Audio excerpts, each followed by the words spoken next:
Welcome to Our Pod, and by that I mean on Wednesdays we read. I'm Hannah. I'm Laura. And we're friends who usually do a deep dive into a new book series, one book at a time. But today we are three best friends because we have back on one of our favorite people to do collaborations with to talk about her second book in the Viviana Valentine series, Emily Edwards. Hey. Emily, welcome. Thank you so much for having me back. I love talking to you guys so much. I know. You're like our favorite person to have on. We just, I know. We talked about like, this before. when We're we just have like, you back. We do collabs with Emily on her podcast, Fuckboys of Literature, which is like one of my favorite and first book podcasts I ever listened to personally. And I am Team Attic Wife, as I always say, but we have actually been on her podcast twice now, and we knew we had to have her back on for our bonus content to talk about Viviana again, because she's our favorite. It means the world to me that you guys like her so much, because like she's so cool. She's fun, but you're always apprehensive where you're just like, am I the only person who's going to like her? Like, it's like the same way in high school, like your mom thinks you're cool. You know what I mean? You're like, I love her. So like everyone loves her, right? You guys love her, right? No, we definitely it's a mother's love situation where you're like, does everyone think that this baby is cute, or is it just me? That's like whenever I'm around my sisters, I love pointing out that like, that like if your baby was ugly, you wouldn't know, right? And they all just like look at me like, why would you say that? Like, so funny you say that, Hannah, because one of my friends had a baby. He's going on 2, but when he was like first born, I went over to meet him and everything, and she said, it's the weirdest thing, like his poop doesn't even stink. And he later pooped while I was there, and I could confirm that she was definitely wrong, but she just loved this baby so much that she was under the impression that, wow, even his poop doesn't stink. This is the craziest thing in the world. I'm like, you're wrong. So, so today we're talking about Viviana, whose poop obviously doesn't stink to Emily. No. So. No. At all. Or to Laura and Hannah. Yeah, we love her as much, so we get it. But Emily, do you want to tell everyone a little bit about the second book, or the first book even, just what the series means overall? Sure. Thank you so much. So the first book came out in November of 2022. It's called Viviana Valentine Gets Her Man, and it introduces you to a private investigator's secretary named Viviana Valentine, whose boss, Tommy Fortuna, goes missing, and she has to solve a crime in order to make sure that he does not go to jail for it, which in the 1950s is kind of hard because, sexism and racism and corrupt police officers and all of that fun stuff. So in the second book, she spoiler alert, she did the job. And so she and Tommy are now on a case together because she's been promoted to being a private investigator herself. She's passed her license. She is ready to go. And the second book is called Viviana Valentine Goes Up the River. And she goes north from Manhattan up the Hudson River to Westchester County, where she is snowed in a mansion. In using all the fun tropes of that, she has to find out who the murderer is and who is the Cold War spy amongst them. A great look at like a fun His Girl Friday Clue, if you will. So yes. Lots of ridiculous characters, lots of rich characters, lots of people where it's like, why are you having this reaction? Oh, because you're rich. Like you just don't have the wherewithal to understand how things work. So much fun definitely gave me like more classic mystery vibes than the first one, where I was like, oh yes, this is exactly how I like it. I'm going to try to guess everything. And you have this like ragtag group of rich people and weirdos that all come together, and you're trying to figure out what's going on here. But you do an excellent job, Emily, because you're not able to figure it out. I had like been trying to guess as I was going along, and I was like, no. I definitely fell for at least 2 red herrings. Yes, me too. Yes, I'm like happy dancing right now because I'm so excited, because like the hardest part is truly not making it too obvious, but then also finding that balance of also just going like, you don't want it to be someone who you like cleared in the first chapter either, because you don't want to be an absolute jerk. So like two red herrings makes me super, super happy. It makes the puzzle of it and the puzzle of mystery novels is what I get drawn to in everything. And so like, it just makes me so happy that I confused you because you are both very, very smart. And that makes me very, very happy. We are High very, very compliment, smart. but- It's always good to have a ragtag group of people where you're just like meeting them at the beginning. Like Viviana's going up to just do like a quick 2-day mission. And then it like slowly, it's like, it's not going to be 2 days. You're going to be here a while. And so it was just so much fun. But like, can you tell us a little bit about like what it was like writing a sequel and coming back to Viviana and like trying new things with this book that hadn't been done yet? Definitely. Like I knew when I signed the contract for my first book that they wanted a 3-book series. So I had to pitch them sort of like ideas for the next couple books. And so I love Agatha Christie novels and very classic like country mansion murders. And it turns out as I kind of researched for crime reads when they asked me to write something like inspired by my book, there's not that many in America, which is really weird because there's a lot more country in America than there is in England. But I guess we have a different relationship to like the manor class, the manorial class. So it's just, I really, really wanted to think about how do I make a British murder mystery conceit like sort of American? And for me, in writing in something that takes place in the 1950s, you're dealing with the particularly salacious and rather like unpalatable idea of people profiting off of the war, because that is really what boosted the economy of America post, big old kerfuffle, the 1929 stock crash. So, it's one of the reasons why we got into it, because we're like, hey, we manufacture stuff. What if we manufactured weapons? And that didn't stop after World War II. So you're dealing with all the politics of it too, which is really, really fun for the post-war sort of era that I'm writing in. And I thought to myself, it's got to be tech-based. It's got to be dealing with stuff that we take for granted. A lot of it has to do with communications technology, and it's stuff that we take for granted so much. Like they're just inventing television remote controls when this is happening. And so I had so much fun just sort of condensing all of these wackadoo rich people, because wackadoo rich people find each other even now, and putting them all into a mansion, snowing them in, and then dealing with just the bananas politics that we don't really think about of the 1950s, because the Cold War was real. It never really stopped. And it was so incredibly ingrained in the way that these people were dealing with the outside world. We think about the Cold War of like, Mr. Gorbachev tear down this wall of the end of it. But the fact of the matter is that like in the 1950s, they lived and breathed it the way we lived and breathed the post 9/11 sort of like war on terror stuff.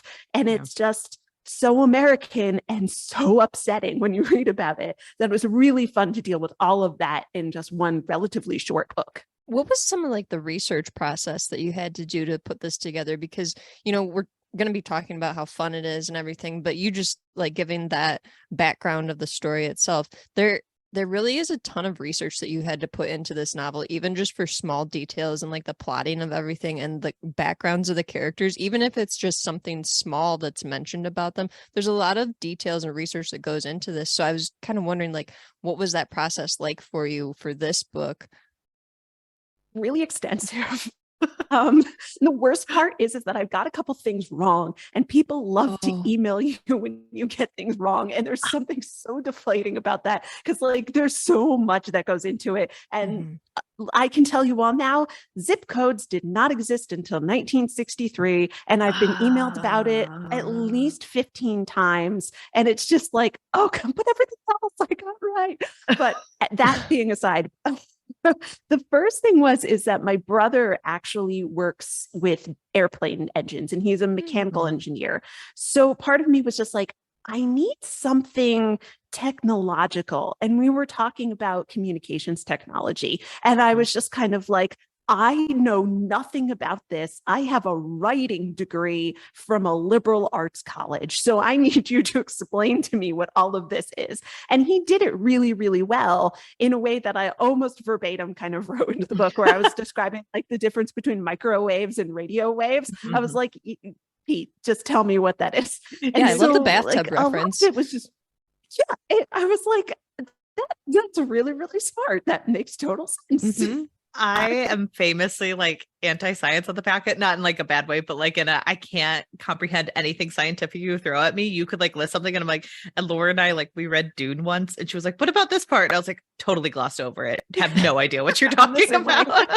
But with your book, I was like, the science is brought up in this book. Though, Hannah. It makes sense, right? When she's describing the wavelengths of like a boat versus like a little kid splashing in a bathtub. Like, it makes complete sense. You definitely did it in a way where you were like, you could tell like you had to distill this information down and then you could tell the reader, because you're like, oh, I totally understand now. And I was like, thank you, because now I understand. And I loved like a lot of this book deals with classism, because like Viviana has not graduated high school. She's pretty open about that, but she is very intelligent. So people will be like, well, what do you know about radio waves? And she's like, they're the thing on top of the RKO on those advertisements. And everyone's like, idiot. And she's like, no, I'm not an idiot. It's a joke. You guys are so stupid. And so I loved how you wrote about it, because it is very sciencey and very like technological, but like it works well in the plot. And you did it in a way that like even science, like bad people at science like me can understand. A lot of that comes from the fact that I do not have a professional degree. Like my husband and I are both artsy fartsy weirdos. Like we went to arts colleges that were a mile apart from one another, and we only knew people who also went to arts colleges. And people, when they talk to us about things, they assume that we're just like blithering idiots. And I'm just like, no, I'm intelligent. I'm ignorant, but intelligent. I don't know what you're talking about, but I can learn. And that's one of the ways that I've always approached, even back when I was like an editorial writer and I was writing about like wine and spirits and stuff like that. It was just like, I'm talking to people who are ignorant, but intelligent. It's my job to teach them, but they can learn. And so it's so insulting when people treat you like you're incapable of learning. And things might have to get broken down into smaller and smaller and smaller chunks, depending on like the ignorance of the topic. But it's everybody reading a book can learn what you're talking about. So it's something that is really important for me to kind of get across in Viv too, of just, she's ignorant to a lot of things, but she is capable of learning about them. And so she's really fun to write, especially because she is really ignorant about a lot of the social things that are happening. She grew up in this era where she was dirt poor during the Depression. So she really fully believes that she's had it worse than anybody else. But then she slowly meets people who have had it a lot worse or a lot different. And her mind kind of gets expanded, which is something that's really important for a lot of people in their sort of like late 20s to really understand. It's the process of growing up, of just, you are not the end all be all of the universe, and you have to learn all of these sorts of different things. So one of the things that I tried to do with this book was introduce as many people from different backgrounds as possible. So like, you'll notice that a lot of like the characters in the first book are all white, but they're all European. And so in this book, I wanted to introduce like the Cuban guy and like, people from other socioeconomic backgrounds or immigrant backgrounds and things like that, in order to really drive home for Viv the fact that like not everybody you meet is sharing the same sort of American white bread post-war experience. And even down to the fact that like some of these guys, even though they might have come from immigrant backgrounds, they've even had better access to wealth markers than she could ever dream of. Like they go on skiing trips and they have all these different educational wealth markers that she would never even dream of someone having. So, and that really gets expanded upon in the third book that's coming out later this year too, where she meets even more people of different racial and ethnic backgrounds, where she's just kind of like, my mind is blown. I do think that like Viviana, you do a good job of like having her be ignorant, but it like comes from a place of ignorance and not like hatefulness, thank the Lord, because Mhm. lots of Yeah. people have written those books. But like every time she learns about something, she's just like, oh, okay, I believe you. Like she's just like very accepting and open and like she has her own ideas and ideals that help her like shape herself, but like she'll hear something and she'll accept and learn from it. And that's very helpful in these like style of books. Yeah, like so much of this is happening in a time period in America where people have really, really, really screwed up ideas of what was happening in the 1950s. And so we have the certain subset of America now who really does think it was like the Betty Crocker cookbook, like homemaking magazine all the time. And I love to drive home the fact that like it was still very poor. Most people were very, very poor, very working class. Most people were not owning homes. It was dirty in ways that we don't recognize of just like, in the 80s and 90s, we had so many PSAs about littering. And you know what? That's because people used to litter all the time. We don't even think about it in that capacity of just like people's trash just piling up on the streets, the sewer systems that we know of, the refuse collection that we think of today, completely not around.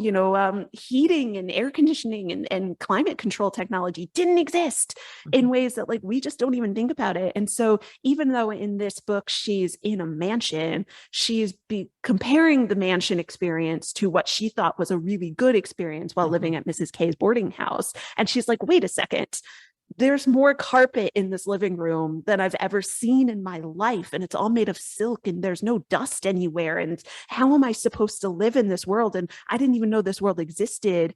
And here these are people taking it for granted in ways that she can't even comprehend. You're mentioning in the next book, we're seeing Viviana continue on her growth journey and learning about new cultures and people and experiences. And we've had a couple mentions of like Viviana's background and her mother. Do you think we'll ever in the future get some glimpses into that? Think so, like in the way that I'm thinking about future books that like I haven't been contracted to write yet, but hopefully I will. Like fingers crossed, we need these. I would love that so much. But like in my mind, she doesn't really go back home because I think she's so much a person who only ever wants to move forward. And like, also, I don't necessarily want to write someone who's like got mommy issues. She's just kind of like, my parents raised me and they did as good of a job as they could. And I left as soon as I could because it wasn't what I wanted. And forward is the only way. And I really like that about her. I'm afraid it would get a little bit too, because she comes from the sticks in Pennsylvania, I don't want it to be like negative towards rurality or negative towards, the poverty that she lived in or if like the best that her parents can do. I don't really want to put that light on it where she's just kind of like, it works for some people. I wanted to go to the city. I need to be separated a little bit. And that's just me going forward. So as of yet, I don't really have a storyline that includes that. And that's very fair. And I think it makes sense for the character to go in that direction as well. Yeah, I definitely I like that whenever you talk about her family, it's never in a negative way. She's just like, oh no, my mom and my family, like we don't really see each other because it's not feasible. And also like in the 1950s, that would have been difficult to like go, pay for that kind of travel. So her being like, oh yeah, my mom and I, we trade postcards, we trade like cards and it's fine. Like, I do think that that's really helpful. And the way that it's brought up too, usually is in a way where it's like, again, people are surprised because they're like, oh, you're like this competent, intelligent person. And she's like, here's a shocker. I am actually from rural America. and then they're like, whoa. Like a lot of that does come from the fact that I basically left my house when I was 17. I just went to college and like never went home. And so like for many, many reasons, but like I just never went back to suburban Connecticut until I left Los Angeles and just moved back to suburban Connecticut. But, I just didn't go back. And I think that that's a really sort of unacknowledged thing that quite a number of people do of just, I'm an elder millennial and we had the perspective of like, we all moved back after college and lived in our parents' basement. And I was like, I did not. I Yeah. moved to Los Angeles when I was 20 and never asked my parents for a dime. So it's just, there's a lot more people who can't rely on their parents than people who can. And I really like kind of putting that into Viviana's character. She's self-sufficient. She might have had to be a thief for a really long time, but she was self-sufficient. I loved all the moments in this book where she's like, yeah, I met Tommy because I was trying to pickpocket him and then he gave me a job. And like, I know the last time we talked about how like Tommy's just a good guy. And I loved that we got to spend more time with him in this book.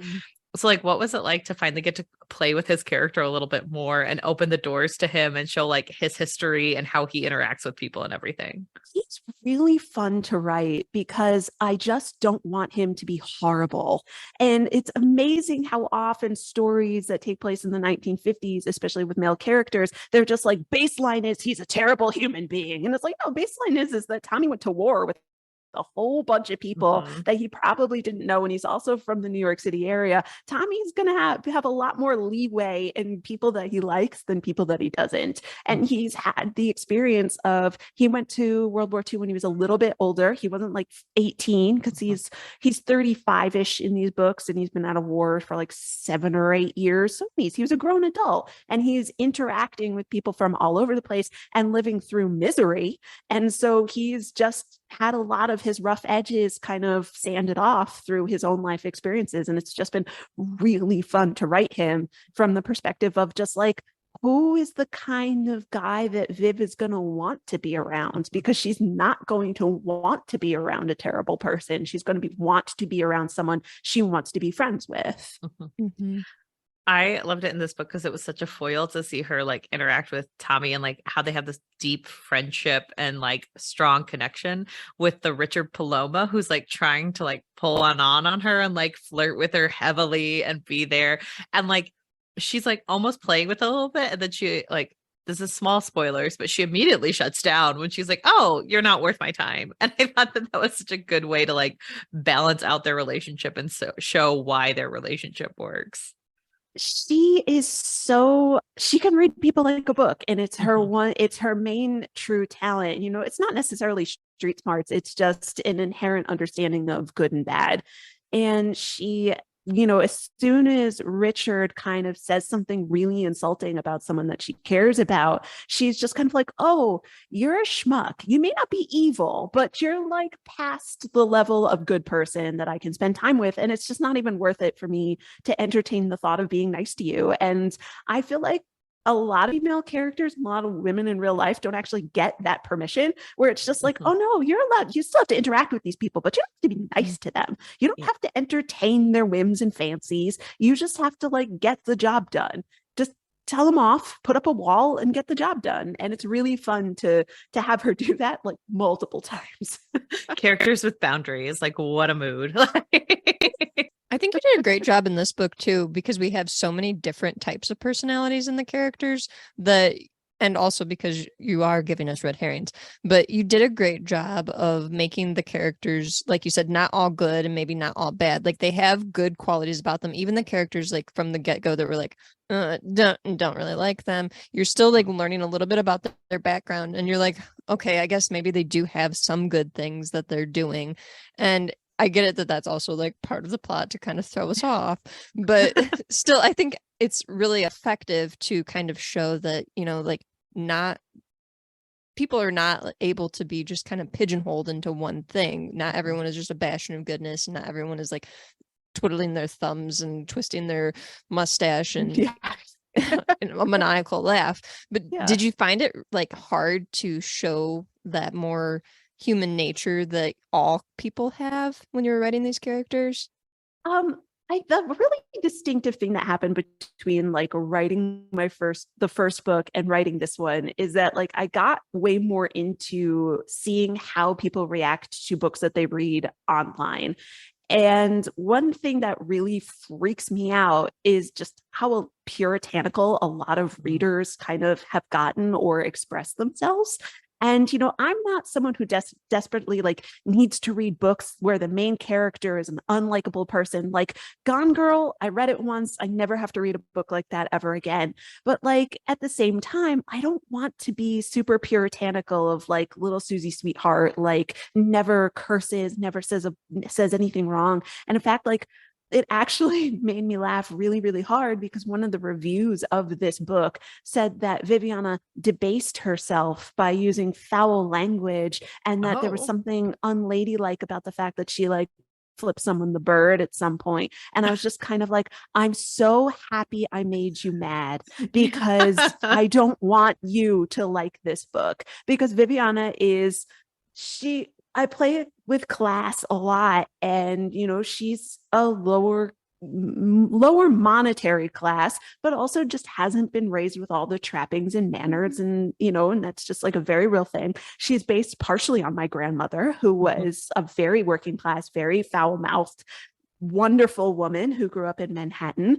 And I'm just kind of like, I love these rods who just, say whatever they want. And it's just really, really fun. And then with the other characters, it's really fun to play with our concepts of wealth and prestige and goodness, because especially in the 1950s and way through to now, of just we automatically equate cleanliness and wealth and next with godliness and goodness, and none of these people are good. They're all kind of schmucks, and some of them are criminal, but most of them are just baseline schmucks, and you're allowed to just be like, you're a bad person, best of luck to you, and leave. Well, also, I think that does, like, when you get that puritanical sense, it's because people who read 1950s literature or historical fictions, they expect it to be that clean, sanitized version Everybody of what they want it to be. Type situation. Yeah. And it was like, Leave It to Beaver wasn't dark because like they couldn't get it on the airwaves otherwise. Like it wasn't because the 1950s was so clean or well like documented or like perfect. It was because that was the only view you got. Yeah. You couldn't have a woman take both her feet off of and put it on a bed. Like that's why. So Mary Tyler Moore was the first woman to ever wear pants on television. Scandalous. I know. What a whore. You could see both of her legs. When you said that somebody like commented like in the review that the thing that they didn't like was the swearing, I had to think, because I was like, oh, I would have thought that maybe it was more of like the Richard Paloma interactions and like the immediately moving his hand to her hip. And when you said that it was that, I was like, oh, I guess. I give her one F-bomb a book. She's allowed to say fuck once per book. And then like everything else is just like middle grade swears, and I'm just like, what are you talking about? She debases herself with foul language. Oh my God. Also, I believe you use the term like flipped the bird. So you use like a very colloquial, like it's not anything that anyone would ever be bothered by. But I love these books so much because this is something that's really random, but I just want to tell you, when I read these books, I hear your voice so clearly in them because I've listened to hours and hours of your podcasts and I like talk to you and everything. So when I read this the first time on Kindle, I like heard all the voices through you. But this time I reread it right before we got on the pod and I listened to the audiobook, and your audiobook is wonderful. I don't know how you got your narrator, but like she's spectacular.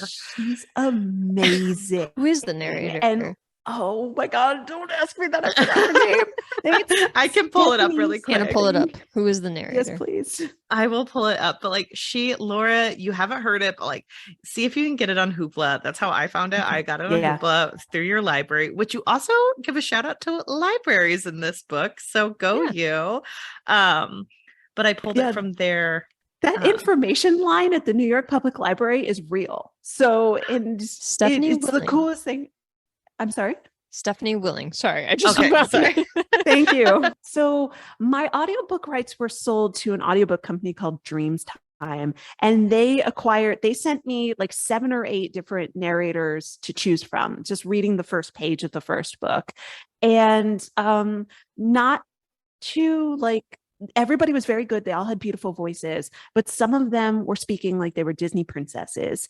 And then she was the last sample that they sent me in the email, and I clicked on it and she came on and she sounded like James Cagney. And I was like, sold. She was amazing. And so like, there have been a couple of comments again from like readers who are just like, Viviana's from the sticks. How come the audiobook narrator has like a strong Brooklyn accent? And I was just like, because she does. I don't know what to tell you. It's just the only way.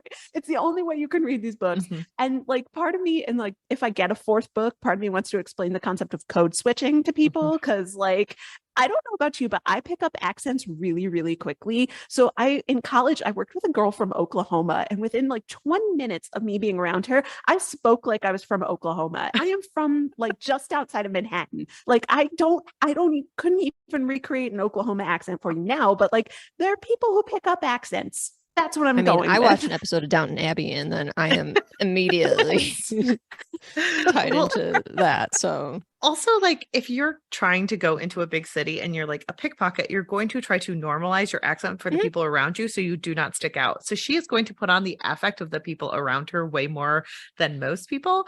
Yep. And like, I don't know, there are people, like, I've brought this up on the podcast so many times before. I once lived with a girl who was like like 20 minutes away from us, and she had the deepest Southern accent I've ever met on a person. And I'm like, you're from Northern Illinois. Like, you don't have Northern that Illinois has a Southern accent. No.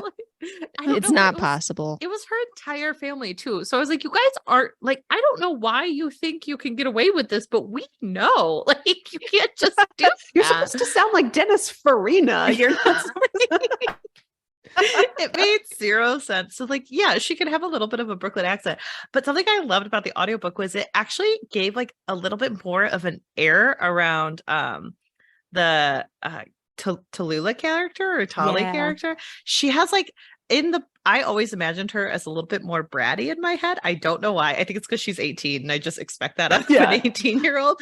But it was so fun to hear like someone else who like kind of understood the 1950s more and show like, yeah, this 18-year-old probably does talk like that because she has a lot of authority. And like, Laura and I talk about how audiobooks can make or break, but like, and that's why talking to you about this is so interesting to hear about you listening to narrators, because I feel like your narrator added to the story rather than taking away, and it was so special. She's an amazing voice actress. She emailed me and she was like, I have so many characters in this book that I have to voice. And I was just like, yeah, you do. And I'm sorry, the third book is actually worse. Like there's more characters. But like she was asking me questions. Oh, she couldn't get Buster's voice. And I was just kind of like, in my head, Buster is Stephen Fry. And like there's no reason for him to be Stephen Fry. He just is. So I was just kind of like, you know, that posh accent that people get when they like just go to Ivy League schools. Like Harvard has an accent and it's super bizarre. For some reason, it's like lightly British and like it's very bizarre. And so I was just like, he kind of just has a Harvard accent. And she was just like, okay, we'll make it happen. And like she's done an amazing job with getting different vocal inflections for every single person in these books. It's just, she really knocks it out of the park in ways that like I am in awe of all the time. The Fraser Crane accent. Like that's all I can think about. Fraser Crane, the good God, Niles. That's exactly right. Can I mention something about Tally before we get too far off her? I love Tally. I love Tally too. And I think that's so interesting, Hannah, that you got this like bratty vibe from her because I don't get a bratty vibe from her. I love her. Her voice was always a little bratty to me. No, she's a brat. She's a bitch. Yeah. But no, I always like imagined her voice to be like a little like, how dare you try to take my job from me? And like the actress's voice is like, how dare you? This is my job. And I'm like, oh, she sounds so much more regal. The way that I always picture Tally though is like I'm an extreme introvert, so I always like attach myself to people who have like confidence in situations and are just like, come, we're doing this. Yes. And like no one questions them, and I don't know why I'm just drawn to people like that. And I like when I'm reading this book, I'm like, Tally is the type of person that I'm like, we're gonna be friends because I'm just gonna find myself in your presence constantly because I need you to be that person that's like, she needs this, we're going through here, you stop there, we want this, because that's how Tally is. She's just that like person that knows what she wants, gets what she wants, and is effective. Yeah, like she like where she ends up at the end of this book makes me really, really happy because I'm not going to entirely spoil that, but it's just like she's going off on her own in a career where you know she's going to be incredibly effective. And part of that comes from the just sheer hubris of being a rich person nobody's ever said no to. And that is, I will be honest with you, like 90% of Hollywood. It's just people who are like, my parents will pay for whatever I want, and nobody has ever told me no. And I've never felt a repercussion in my life. And also, it's just like, those people are really fun to be around sometimes. Yeah. It's like a lower middle class person where I was just like, I am terrified of everything all the time, because if it costs more than $300, I will never be able to pay it off. I will have to do jail time. Like, to be around those people who are just kind of like, put it on the Amex Black card, mommy and daddy will pay for it. I'm just like, you're so much fun. Also, you give me anxiety, but you're really fun. I feel like Tally gives everyone anxiety. Like, everyone's just like, I don't know what to do with her. And then like she and Viviana just scream at each other in a scene and then immediately get over it. And I love that, because I feel like that is a very specific type of friendship where you're just like, I could be fully angry at you and like, I still can't not talk to you because I need you in my life. Yeah. That sort of like hissy fit that they have at one another, especially because Viviana is about 10 years older than her, where she's just kind of like, you're being bratty idiot child, but you're still just a child, and I hate you a little bit, but I love you, and just tell me back in 5 minutes I need to go take a walk. And it's like, yeah, that's great. It's one time my sister and I had a huge fight in a car, and like 2 minutes later she was like, what, are you just not going to talk to me for the rest of the ride? And I was like, we just screamed at each other. It's like, yeah, but it's so boring to like sit in a car in silence. Like, so it's very much that. Yeah. I know that you said like the last time, this is a little bit more, auteurish of us, but like the last time you talked about how you make the story, you talk about how you love to not like plot it out as much and just kind of go down certain roads and be like, oh, here's where the dead end starts. And like, oh, here, did you do that in this book as well? Or was it like, because it was a little bit more of a mystery, did you set it up a little bit differently? I completely pants to this one. Like, when it comes to writing a book, like, I will tell you that I plotted out book 3. So if we do talk about book 3, that one was actually the hardest for me to write, because I like tried to plot every single point. I can't wait to have you back on for it. But this one, I was just like, I know who I want to be the bad guy. I know in what capacity, and I knew the ending. And so like the ultimate ending, and I knew I was going to do that. And then leading up through that, I was just kind of like, how are we going to pull it off? And one of the things that really, really helps is that all 3 books are structured by a date and a time of day. So, it really does help me go like, how do I move the mystery forward if like yesterday evening something happened? So what has to happen in the morning? What is the natural, logical thing for a private investigator to do 6 hours after they found something out, 8 hours after they found something out? And so like, I don't think I could have done this if it had like a more traditional chapter setup where the time just kind of flowed and you didn't really have an understanding of what was happening when. But by giving myself the structure of day and date, it really helps you figure out like what's going to happen and how the story has to move forward. And that's really about it. You do that much more effectively than other books I've read, like especially thrillers, where they will do like a similar thing where it says like day 1, and then it's like, you fit a whole month into a single day. How did you do all these things? But this is much more realistic in this book, because it's like, usually like at the end of the days, they're like, okay, we're into the night and we have to do these specific things. And then it's like, okay, well, everybody's kind of getting ready for bed. We've had our drinks and stuff and we've kind of chatted, and now we are going to sleep. Like, there's not just endless hours where we're out looking for people, looking for bad guys constantly. Like, that's not realistic. Like, people need to sleep. There's obviously going to be people that are behind closed doors doing stuff while there's these moments of time where people are sleeping or doing what have you.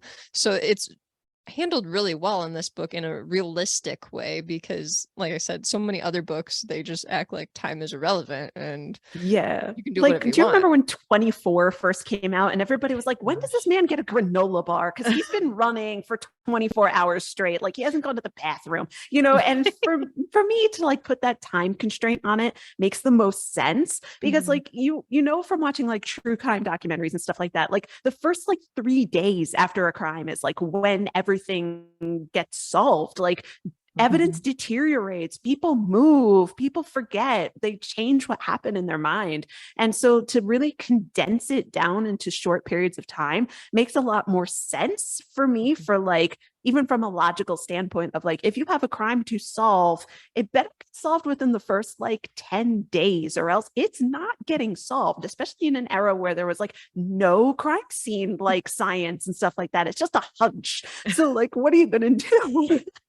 And so Another like, thing that Tommy and Viviana used to their favor though is lying. We just blatantly will be like, well, that's not happening They're over like, there. wait a minute, we need to keep these people here. We gotta lie.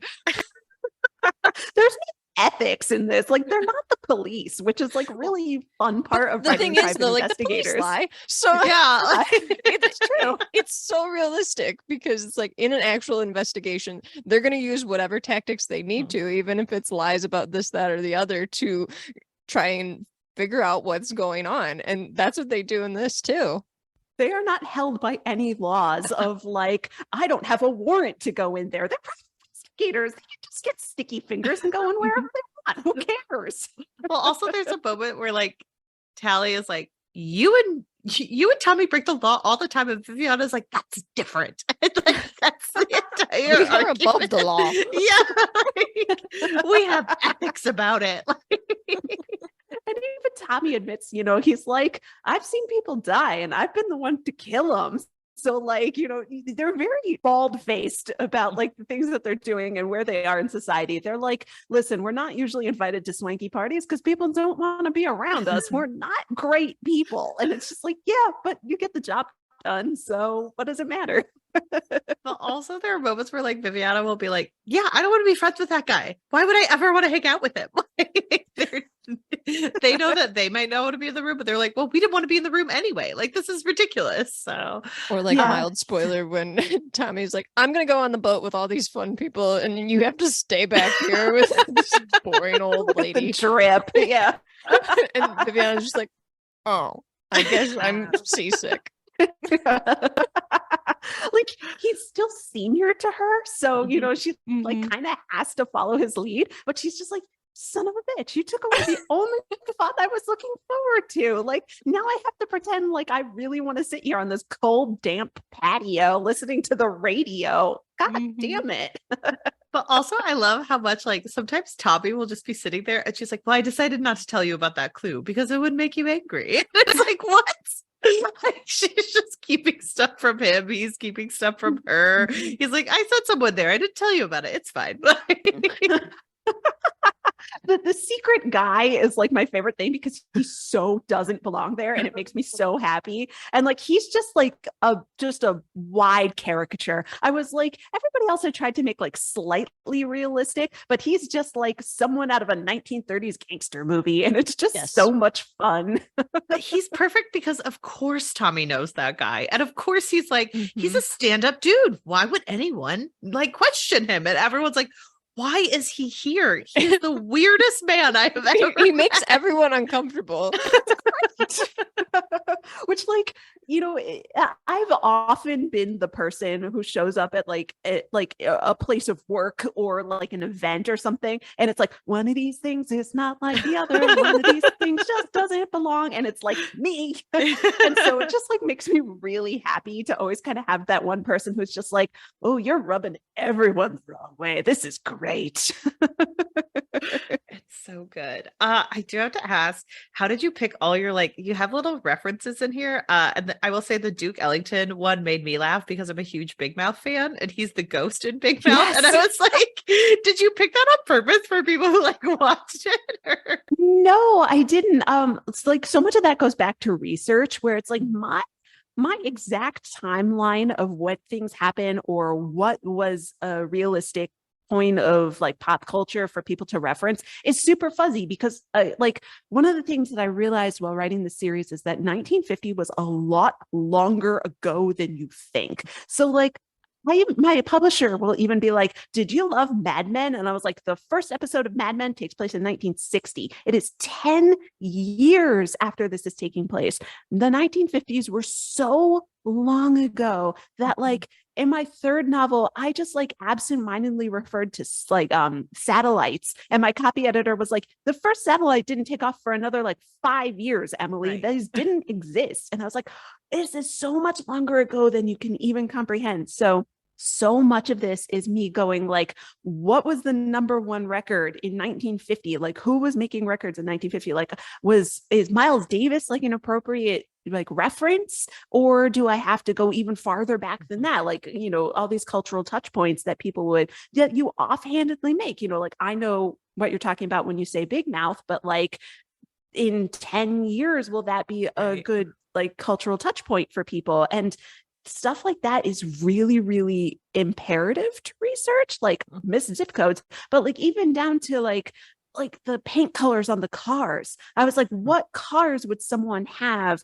in 1950? And what is the status symbol of it? And what colors did they even come in? And I spent a lot of time like trying to figure out like what were the engines even like in the 1950, like when they want to do something with the cars, like would this work? And I have to go into like the actual mechanics of the engines of the time in order to figure out like if that's the correct way to deal with the cars, or the types of furniture, or the light bulbs. Or I look up a lot of Pinterest stuff where it's like, if I want them to reference a dusting solution when they're talking to the butler, what's the name brand of the dusting solution that they would use for this? It's not, it's Old English in the book because that's been around since the 1940s, whereas they wouldn't know pledge because that didn't exist until the 60s or 70s. And it's just like, you have to look up everything in order for it to be even remotely correct. Like, even me as a reader who like probably has already made a bunch of wrong cultural references in this episode, I like when I'm reading some of these things, I'm like, was that actually a radio station she would listen to that story? And then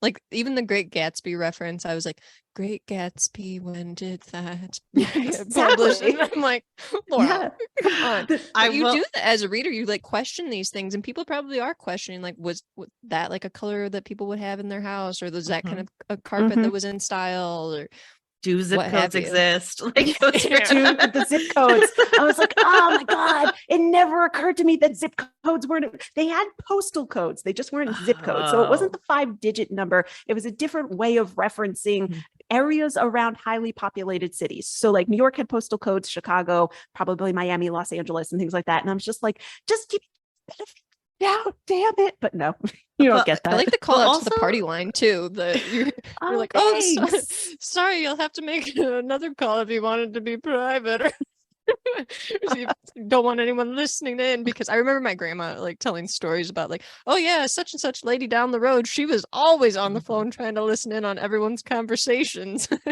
But your first book. Oh, sorry. Go ahead. No, I was going to say that like you're right with the 1950s being so long ago, because like I almost dropped a Marvelous Mrs. Basil reference where I was like, oh yeah, indecency laws and everything, and I was like, that was 1958. That was like still so much longer ago than you think. Like even Dirty Dancing is like the late 1950s, early 1960s, and that's like the farthest back people can remember, and it's like pop cultural reference wise, and it's like it's so much older than you think. Like they barely had televisions. Like televisions were just getting introduced. And it's just, the first book, Betty wasn't a nurse. She was a phone operator. She was a telephone operator. And I had this whole harebrained scene where like Viv overhears something and stuff like that. And it's just kind of like, I had to learn how telephone plug and play operators worked, and it was so convoluted. I was like, we're not going to do that anymore. It's really weird.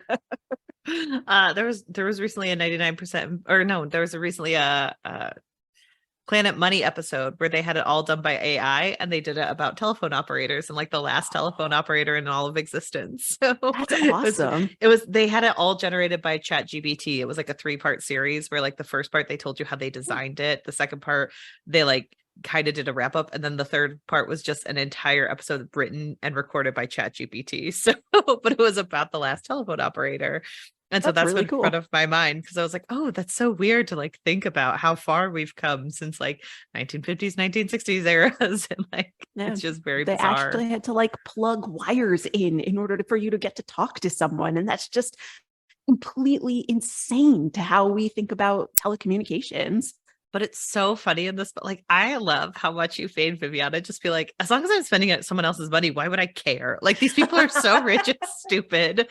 Anti-capitalist Viviana Valentine. Yeah. She's just like, this call is going to be really expensive. And Viviana's like, I don't care. It's on Buster's dime. At one point she's like, do you want to listen in? It won't be that interesting. It's like, she knows. Because the lady's like, oh, it's probably interesting. You're calling like a PI. And she's like, no, it's just my secretary. You're not going to be that interested. Like, She knows like that so many of the people that she has contact with are of her class. And so she's just kind of like, sure, listen in, telephone operator. You're another like working class girl from Brooklyn. Like, be my guest. Like, what are you going to do? What are you going to possibly glean from this? But if it gives you your jolly, it's like, you might as well have fun with it. She's just kind of like, it's harmless.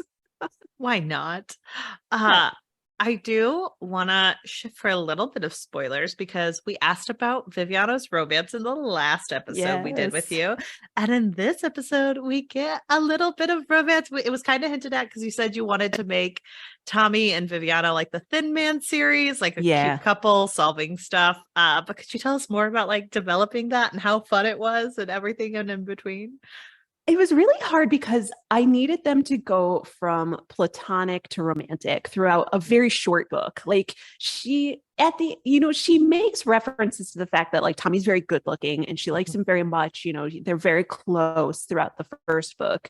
And then in the second book, I was like, I really do want them to like be together because I just greatly enjoy like presentations of very strong, respectful marriages. And it's something that's like, I don't get joy from reading books about marriages where people hate each other. Like I have a husband, he's really cool and I like him a lot.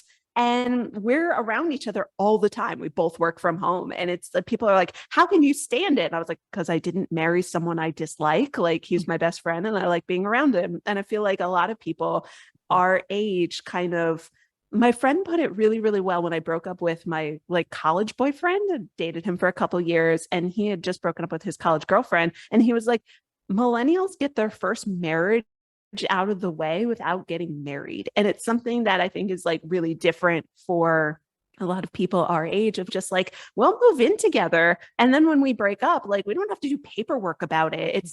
It's, just normal. And so like by the time we are finding people to marry, we're usually a little bit more like considerate about who we want to get married to. And I wanted Viv to sort of just be like, she never really talked about marriage. She dates guys, she flirts with guys, she sleeps with guys, but she's just kind of like, oh, when it's time to actually have long-term romantic feelings towards someone, it wants to be towards someone who treats me as an equal, who understands who I am, where I'm from, and what I want to accomplish. And so I wanted to sort of build on that with Tommy of just like, for him, having her be like a co-worker is something that he wasn't really prepared for. The stress of like this woman that I really, really value is now being put more in harm's way. And he has to, it's more of a journey for him to figure out how to deal with the fact that Viviana is her own person. And he's dealing with the emotions that a lot of, I'm sure, men in the 1950s have of just like, oh no, she's capable. Like she is a fully capable person and it's not my job to protect her or shield her or keep her from things. It's my job to support her and help her and work with her. And it like, for me, that was like really, really important for them to end up in a place where they kind of have just mutual respect and understanding for the fact that their partnership is something that is very valuable to them. And it's not just a working partnership, it's a life partnership. He is someone she can go to with anything and he can come to her with absolutely anything. And that's just how they're going to move forward. I love that. I know. Well, and I think it kind of, when you were talking, it reminds me of like the difference between romance and romantic, because I feel like you wrote a very romantic relationship where there's mutual understanding and like at the end, like huge spoilers, because we're going to ask a couple spoiler questions. So skip a couple minutes, but like the book's been out. Like, yeah, when they get engaged, it's not like a big deal. They're just both like, okay, well, here are the questions I have. Here are the questions you have. And it's like, oh yeah, it is a little sudden in Viviana's mind, but she's like, okay, as long as I can get these questions answered, then I'm comfortable. Great. And I'm like, oh, that's so beautiful because it's like more of a discussion and you're right. It's equals coming together. It was really important for me, like when I had like the sexual tension moments when they're, like there's only one bed, guys, like it's a romance trope, but the moments of like sexual tension are when he's like, when they're helping each other after they've been wounded or hurt. And they're just kind of like the body closeness where they probably had never been, in that sort of like intimate body space before. And as soon as they're in that intimate body space, they're just like, oh crap, Like, oh, Yeah, like something when is he happening kisses her here. knee. And Oh you're yeah, like, well, when he's blowing on it, I'm like, that's a very like intimate Yeah. moment between two Yeah. people. Like, Yeah. But I didn't want it to be very like romance novel-y. Like mhm. I didn't want any of like the language that comes with romance novels to be in here of just like it's just not that book. And so I just really wanted them to have you to feel like the sexual tension between them and the closeness between them, like you did with Tally in the first book, of just like, oh, there's something happening here. But like when it happens with Tommy, Viv is just kind of like, oh, something is really happening here. Like, I think we discussed when we discussed the first book of like, Viv is probably a little bit bisexual, but doesn't really have any frame of reference for that. And so like when it starts to happen with Tommy, she's just kind of like, well, that's settled. So it's just like, and then Well, when he proposes at the end, it's very gentle, Well, it's Mhm. also the difference between Viviana's probably a little old to be dating an 18-year-old. So you're like, oh, so that like, Yeah. it's so cute that they're flirting together, but like she is a child. yeah, exactly. Like she understands that Tally is beautiful and like vivacious and like is inclined the way that she is, but like she's just kind of like, yeah, but you're a kid and you're a mess and like you're dealing with so much stuff right now. Like we can flirt because you're flirting with me, but Tommy is an adult and he's not messy, and he's been with her through so much that, and he's been very respectful of her growing up process, that she's just kind of like, oh, this is much more natural for me to like kind of just, you're my person and we're going to work through that. I wanted to bring up a quote while we're still in the relationship section that this came from another portion of the book, but it said, nothing binds men together faster than anger towards their wives, real or not. And that made me laugh so much because I had an interaction the other day with my husband and another couple that we're friends with, and my husband and my friend's husband were talking, and they both started talking about how they hate when their wives yell at them. And and me and my friend were instantly like, wait, what? When do we yell at you? Like, they acted like they're getting screamed at. And I was just like, this is the perfect quote because it's so true. They had concocted this like scenario of them being screamed at, and they were bonding over it because they're like, yeah, wives, they're the worst, always screaming at you. But this book is really quotable, and that was one of my favorite quotes from the whole thing. I'm so glad you liked that line, because it's part of just like this fiction of like marital misogyny that exists in American media, where every man is henpecked, and it's like, I go out of my way to not henpeck you, but if you need to get a guy on your side, you're going to make me the villain, because that's like a shorthand that dudes have. And it's just kind of like, it's pathetic, but you also do understand when they're like wielding it for a purpose. And like, I usually doesn't bother me because I know my husband doesn't actually feel that way about me. Like he doesn't go like, oh, the old ball and chain. But it's like, if you need something, feel free to manipulate that. Like, be my guest. Like how many times my partner has heard the line of like, well, if she's not happy, you're not going to be happy. And I'm like, yeah, because he wants me to be happy, not because I'm going to make him miserable. Like, and also like the way that people interpret that is like, if you're not happy, you're going to purposely make your partner's life terrible, versus like, if you're not happy, he's probably going to be unhappy because you're not happy. Exactly. It's just upsetting. Because he respects you and cares about your feelings, you bitch. Like, but you're right. It was definitely the misogyny that was doing it all along. Like, well, for a little bit of spoilers, like, how much fun was it to kind of bring in the FBI and the espionage and the different like European and non-European factions, like just coming in and swooping in and all coming in on this one house about like radio and microwaves? One of the fun parts about these books is that they are basically cartoons. Like, they're not serious. And so like the first book, when you have like what kind of factory he's working behind, and like, you know, and how he gets his nickname, the bad guy gets his nickname, like it's cartoonish, and it's something that like I didn't ever want to take these too seriously. And so I was like, if you're dealing with spies in the 1950s, you have to bring in the FBI, and like all of the cavalcade of American jingoists all have to come in and just be like, we're going to stop the spy. And it's just like, it's so much fun to just dial it up to 11. And so like, it's completely unrealistic, but like, I really just wanted to have it just be like really over the top, because like, these books are not serious. She's a private investigator in the 1950s, and everybody calls her Dollface. And it's just like, they're supposed to be really fun. And so at the end, if I get to like bring in the whole cavalry, which I got to do in this book, I'm just like, I'm going to have them all come in, but also make fun of them. Like every single FBI agent looks exactly the same. They all have the same haircut. They all have the same suit. And it's true of the people of the FBI and law enforcement in general, of just like, they all have the same haircut and they all have the same like wristwatch. And it's just ridiculous. It's just really fun. My favorite was when she was almost having a press conference, like detailing all the like mysteries, and she just hears random people from the back be like, "But what about this?" And she's like, "Good question." And I'm like, why are there so many of them? Like, it doesn't take this many people to interview two people. Like, it's fun. Like, it was amazing. The only reason I did it. I was like, I also didn't want to name anybody else, because I was like, I'm out of people names. I can't name anybody else. So they're all just the same person. It's like it's like the Matrix, where they all just kind of like duplicate themselves, and that's who it is. That's all it is.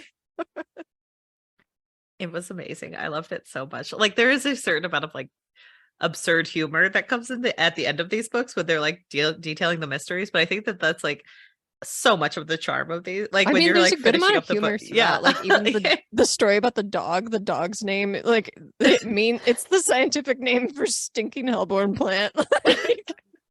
Or like, what would they say about talking to Dr. Handsome? And he's like, I don't think that guy can speak Italian.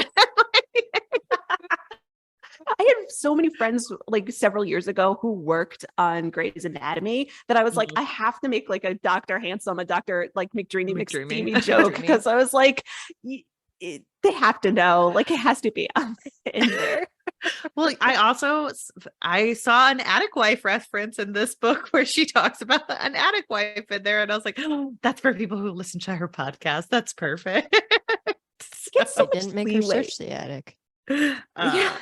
Don't search the attic. You get stuck in there. Don't go in the attic, ladies. Don't go in the attic. Well, also, like, even that, like this, there's so much funny stuff that happens in this book. If you guys haven't read it yet, go pick it up and read it, because there's so many good things. There's so many jokes. The mystery is there.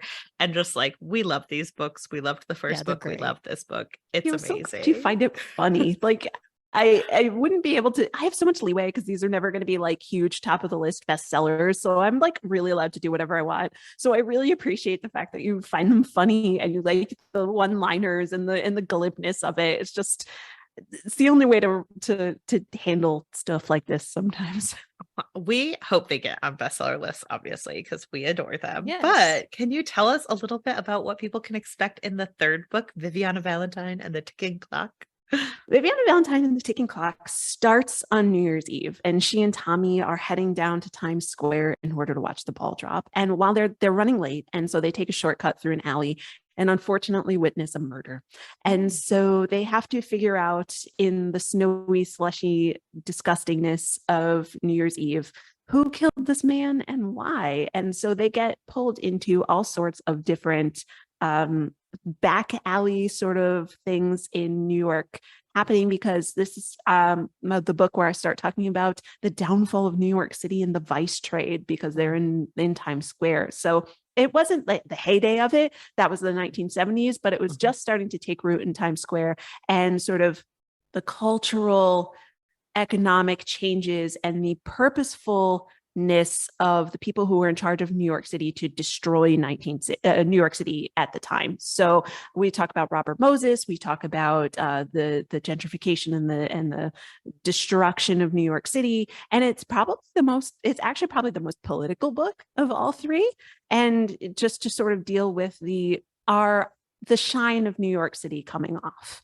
I can't wait. Does it still take place over the course of a couple days, or do we have our own version of 24 where she's not eating a granola No, bar? it's actually the longest book. It actually Oh. takes her 10 days, I think, 10 to 12 days to get through all the mysteries that kind of land on her plate throughout the entire thing. So there's, I think, 3 or 4 different subplots. It's a lot. I can't wait to read it. I already have it on I'm excited. NetGalley. Me too. Good. Yay. I saw it I'm was so available. I'm glad. like, click. Yeah, I'm like, that's for me. Thank you. So everyone who's listening, go pick up the first 2 books. If you haven't read them yet, read them. Tell your friends about them and rate Request them at your library. Request them at your library. There's a great library button in this book to read about. It made me so happy as a fan of libraries. So everyone should be going out. And Emily, could you tell everyone where to find you? Course. So all my writing stuff lives on my website, which is msemily.edwards.com. That's also the handle for all social media platforms as we're trying to figure out where we're going to end up in the next couple of weeks. I'm at just MS Emily Edwards, and you can find me on Threads and Blue Sky and Twitter and Facebook and Instagram, and I don't know what else might exist, but I'll be Ms. Emily Edwards everywhere. And I, of course, forgot to ask, what are you reading, watching, and or enjoying right now? Oh, goodness. So when I am not doing show stuff, because I'm kind of dialing back on FBOL for a little while, I read a lot of nonfiction and historical nonfiction. And so I have found this writer, this English writer that I really, really like. His name is E.R. Chamberlain. He died in the 90s. So these are kind of old books. So take that with a grain of salt. But he talks a lot. He does a lot of profiles on like popes and Rome and antiquity and things like that. And so he has a book called Loot, which is about stolen antiquities and the politics of stolen antiquities. It's a little bit old, so it's not nearly as like hoorah as we necessarily want of the returning of stolen antiquities, but it's really fascinating to read about the politics involved in that and how, you know, things from Africa end up in France and why they don't go back. Oh, that sounds fascinating. It also sounds like something we would cover on your podcast because we only come on to talk about Da Vinci Jesus. Code. True. There's no Jesus. There's no Jesus. No, you can't talk about it. But yes, everyone go follow Emily on all the platforms. Look up the E.R. Chamberlain books and look up our episodes with Emily on Fuckboys of Literature. We did the Da Vinci Code and we recently did A Wrinkle in Time. So if you want to learn a little bit more about her podcast, but listen to us, it's a good way to get best of both worlds. So exactly. And go out and buy all of the Viviana Valentine series. That would make us so happy. And Emily, thank you so much for coming on. Thank you so much for having me. It's so much fun talking to you guys. You're literally one of our favorite people. We text about it sometimes. Yeah, we do all the time. We're just like, we love Emily so much. So I'm around whenever, truly. We'll have to keep hanging out online and off, but we will see you guys all next week as we dive into Jade Legacy. So be prepared for that. Woo! Bye. Bye.